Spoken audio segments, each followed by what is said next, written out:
Hey everyone, welcome back to our channel. In this video, I'm going to show you on how you can take partial profit in the Tradingview.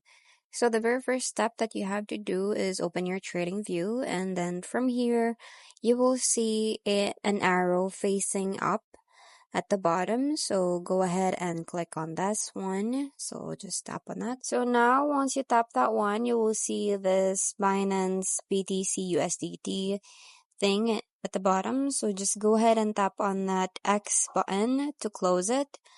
And then this close position thing will pop up. So just go ahead and tap on partial close. So once you tap on partial close, you have to type in the amount. So just go ahead and type in whatever amount that you're gonna partially close. So in this example, we're gonna click on 0.5.